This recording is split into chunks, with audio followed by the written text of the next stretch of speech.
Blue-Eyed Samurai.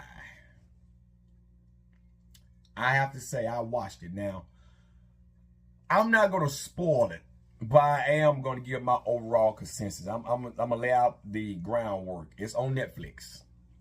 It's about this samurai who is a mixed breed. And back in the 1600s, I think this takes place through the Edo period. Tokyo, Edo era. Back when the Meiji Edo era, where guns are being pushed from the West over to Japan. The Japanese look down on white people. So the samurai is a mixed breed. And that person was picked upon by the peers and people, you know, that crossed that particular samurai's path. As the samurai grew, she met this swordsmith who makes swords, all right? And since the swordsmith can't see, the samurai felt comfortable with helping the swordsmith.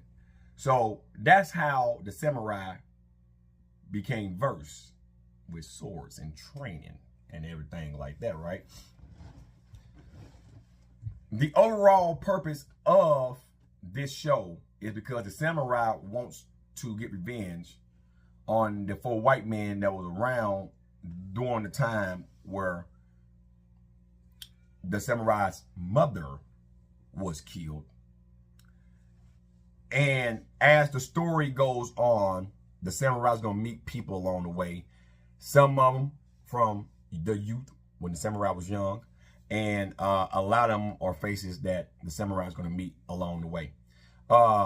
It's very gory, all right? If you like a lot of blood, choppy chop, straight karate, some of these moves, it reminds me of Kill Bill. Some of these moves, okay, will make the fatalities of Mortal Kombat look like PG. There is a scene where the motherfucking samurai used fingers, pretty much, and ripped out fucking teeth. Motherfucker took a bamboo sword and stuck it in his motherfucking dude's mouth, and I think turned the sword and then ripped out the teeth. Like, it was some real good fucking shit. Like, you have to watch it. The first show is like an hour long, then the remaining 7 is like 45 minutes long. It's a part 1 was 8 episodes long, and of course there's a continuation coming up because cliffhanger, right? At the end, enemies are going to team up. Cliffhanger, all right? But they have some adult content in there. I didn't really care for the sex scenes. That's the adult content. But of course, in any anime that's geared to adults, you're gonna have some sex scenes in there. For some reason, the Asian culture just love pushing that down people's throats. But it's for adults, and it's real good, and it tells a very good story.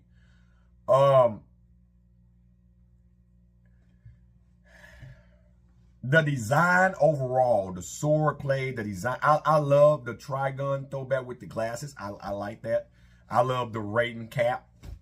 The sword that was forged, it reminded me of Kill Bill when Uma Thurman got her sword. From the guy that done it. I can't think of his name. I ain't seen Kill Bill in damn near 20 years. Was it Takahaka Nashi? What the fuck his name was, sword? You know, the same man that made Bill his sword. So it kind of reminded me of that. You know, when the samurai got their particular sword. And it's a very sharp sword. But the sword would end up breaking, and then there's a new one that's gonna be forged. It's kind of like a throwback to the Bleach reference when Ichigo broke his sword in the 1,000 Year Blood War arc, right? And then he had to go get his swords reforged. So that's what that reminds me of, right there as well. The samurai harbors a lot of hate because the samurai was did wrong the majority of their life. So there's a big guard there. There's a big trust issue there. But in the end, the samurai would then let go of all that past hatred to pretty much be reborn spiritually and mentally. And that's when the new forging of the sword is going to begin. But if you really want to look at a good watch, go check that out. Blue Eye Samurai. Once again, I don't want to spoil everything for it. It knows I'm not saying anything too much about what's going on. Just know it's a lot of fighting. There's a lot of gore. There's some sex in there. It's some funny jokes and puns in there. But you have to pay attention to the story. It's a real good story. And throughout the story, the samurai is going to mature and become a true warrior throughout the story. And I really did enjoy it. There's some other anime that I'm looking at on Netflix that I'm going to be doing a review over here in the next coming weeks. But other than that, man, it's a watch. It's a must-see watch. It's awesome. Like I say, 9 out of 10. The only way it would make a 10 out of 10 for me was if at the end, if the samurai would have tortured the person that was caught at the end, and then, you know, the person at the end ultimately end up getting killed by the samurai. But, you know, that person talked themselves into, hey, you're going to need me. And so, you know, they set sail to the next location to go pursue the other white man that the samurai wants to kill.